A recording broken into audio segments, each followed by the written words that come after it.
दिल्ली चुनावों के नतीजे सामने आ चुके हैं। आम आदमी पार्टी सत्ता से बेदखल भी हो गई है और कांग्रेस लगातार तीसरी बार दिल्ली विधानसभा चुनावों में अपना खाता नहीं खोल सकी।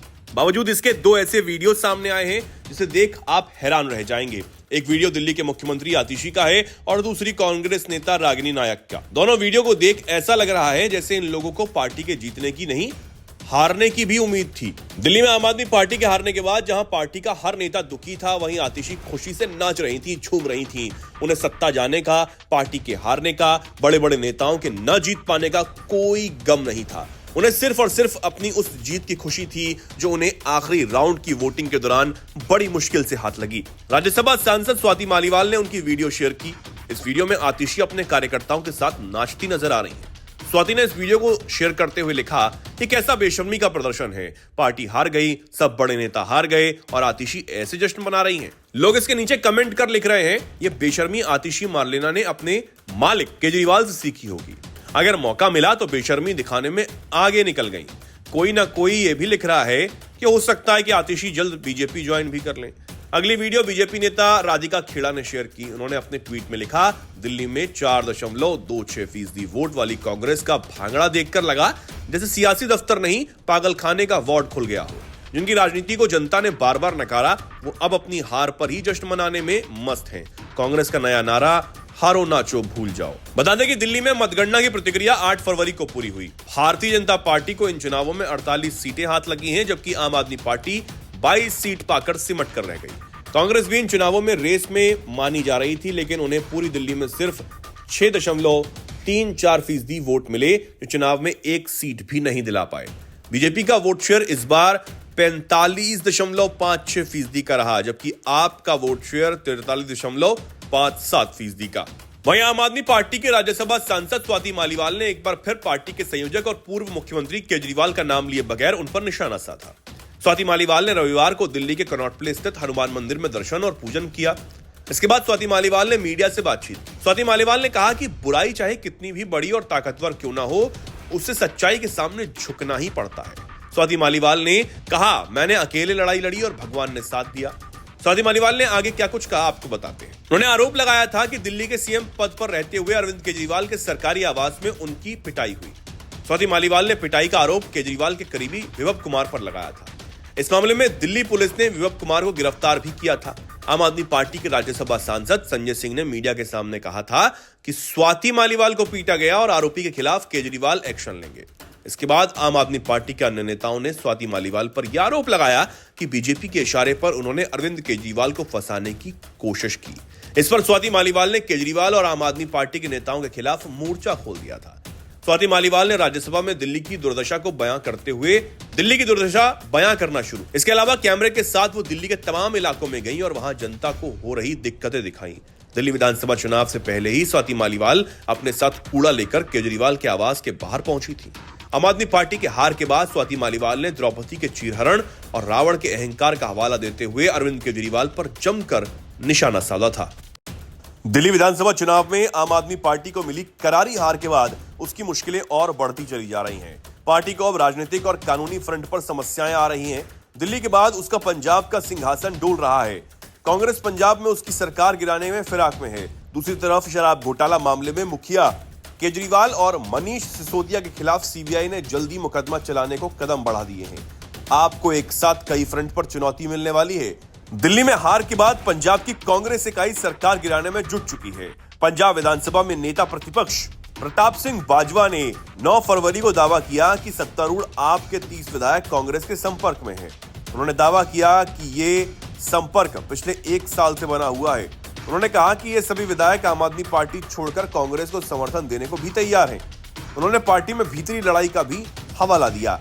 प्रताप सिंह बाजवा ने दावा किया है कि केजरीवाल पंजाब के मुख्यमंत्री भगवंत मान को पद से हटाकर खुद मुख्यमंत्री बनने का कदम उठा सकते हैं। बाजवा ने यह भी कहा कि आगामी दिनों में पंजाब में एक सीट पर उपचुनाव होना है और इस सीट से केजरीवाल अपनी किस्मत आजमा सकते हैं। उन्होंने कहा, अपने करीबियों की बड़ी फौज को समायोजित करने के साथ ही केंद्रीय एजेंसियों की जांच एवं कार्रवाई से बचें।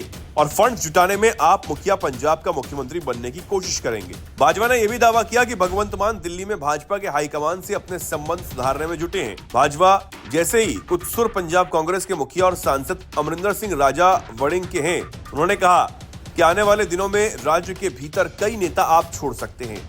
साथ ही कहा कि अब पंजाब में कांग्रेस असफल पंजाब मॉडल और असफल दिल्ली मॉडल को लेकर सरकार पर हमलावर होगी। उन्होंने कहा कि दिल्ली में आपकी हार पंजाब में कांग्रेस के लिए आपदा में अवसर जैसी है। वड़िंग ने कहा कि आपको पंजाब से भी अपना बोरिया बिस्तरा बांध देना चाहिए। वहीं आपने पार्टी में टूट के सभी दावों को नकारा है। पंजाब आपकी प्रवक्ता नील गर्ग ने कहा, केजरीवाल हमारे राष्ट्रीय संयोजक हैं और भगवंत मान पंजाब के मुख्यमंत्री। कांग्रेस का ग्राफ रसातल हो जा रहा है। दिल्ली में लगातार तीसरी बार उसका प्रदर्शन जीरो रहा। नील गर्ग ने दावा किया कि 2027 चुनाव में कांग्रेस का प्रदर्शन 2022 के मुकाबले और भी बुरा होगा। गौरतलब है कि 117 सीटों वाली पंजाब विधानसभा में वर्तमान में आपको प्रचंड बहुमत हासिल है। उसके पास 93 विधायक हैं, जबकि कांग्रेस के पास मात्र 16 विधायक हैं। राज्य में शिरोमणि अकाली दल के पास 3 जबकि भाजपा के पास 2 विधायक हैं।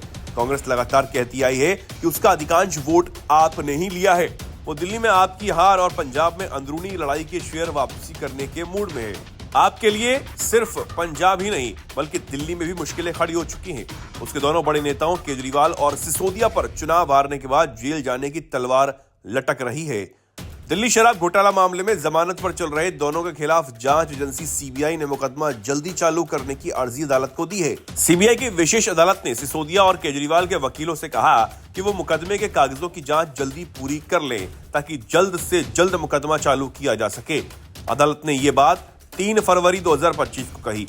इससे पहले सीबीआई ने कहा कि वो जल्द से जल्द इस मामले में 23 आरोपितों के खिलाफ मुकदमा चालू करना चाहती है। गौरतलब है कि केजरीवाल समेत बाकी लोगों पर आरोप है कि उन्होंने दिल्ली की आबकारी नीति ने बदलाव किया, जिससे सरकारी खजाने को नुकसान हुआ। इस नीति बदलने से निजी विक्रेताओं को फायदा पहुंचाया गया और उनसे वापसी में मिले 100 करोड़ को गोवा चुनाव में खपाया गया।